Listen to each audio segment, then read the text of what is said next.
भारत में विदेशी टीवी चैनलों को आज देखते हैं, तो जितने भी विदेशी टीवी चैनल हैं, जैसे स्टार प्लस आया है, CNN है, ATN है, प्राइम स्टार है, प्राइम स्पोर्ट्स है, वगैरह वगैरह, इन सभी टीवी चैनलों पर कुछ सीरियल्स आते हैं और उन सीरियलों को भारतवासी देखते हैं और दिखाते भी भारतवासी हैं, लेकिन उनके प्लॉट सभी अमेरिका और यूरोप से आते हैं।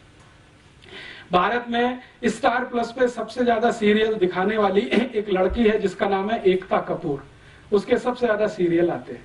सौभाग्य से एक बार मुझे उससे बात करने का मौका मिला मुंबई में, तो मैंने उससे एक ही सवाल पूछा कि आपके जितने भी सीरियल हैं, सास भी कभी बहू थी, घर घर की कहानी, तेरी मेरी कहानी, इसकी कहानी, उसकी कहानी, ये सब सीरियल के प्लॉट्स कहां से आते हैं, कहानी कहां से आती है? तो उन्होंने कहा this is all imported. Plot तो सभी अमेरिका से हैं, यूरोप से आए हैं, कहानी सब वहां से आई है, उसमें हमने भारतीय पात्रों को फिट करने की कोशिश की है। तो मैंने कहा अब मुझे समझ में आ गया कि आपके सभी सीरियल में माताओं को ही सबसे ज्यादा गालियां क्यों दी जाती है।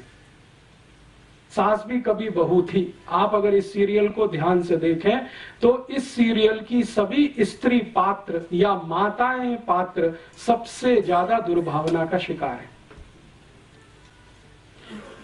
ऐसे ही कसौटी जिंदगी की या कहानी घर घर की, कोई भी सीरियल देखें, ये सभी सीरियलों को मैं देख नहीं पाता हूं, लेकिन इनकी स्टोरी जरूर पढ़ता हूं मैं, कभी अखबार में आती है, कभी मैगजीन में।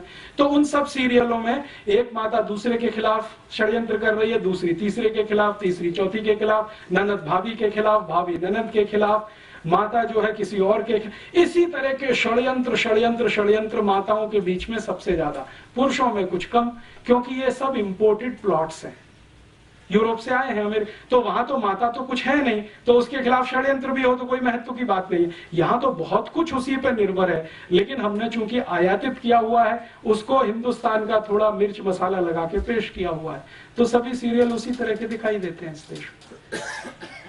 चूंकि हम अगर अपनी सभ्यता को ध्यान में रख के कोई सीरियल बनाएं और अपनी मान्यताओं को ध्यान में रख के बनाएं, तो इसके बिल्कुल विपरीत बनेंगे जो आज हम देख रहे हैं या दिखाए जा रहे हैं। अच्छा, मैंने जब इनको कहा कि एकता कपूर को कि आप कोई भारतीय मान्यताओं के आधार पर भी, तो उनका आप प्लॉट बना के दे दीजिए, हमारी दिमाग में तो आता नहीं है, क्योंकि हमने तो जो पढ़ा लिखा है वो सब कुछ इसी तरह का है, मॉडर्निज्म का, यूरोपियनिज्म का, अमेरिकनिज्म।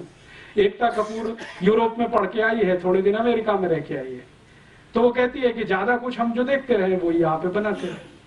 तो इस तरह का होता है, जब आप अंधानुकरण करते हैं, बिना सोचे समझे नकल करते हैं, तो इस तरह का उसमें से कुछ निकलता है।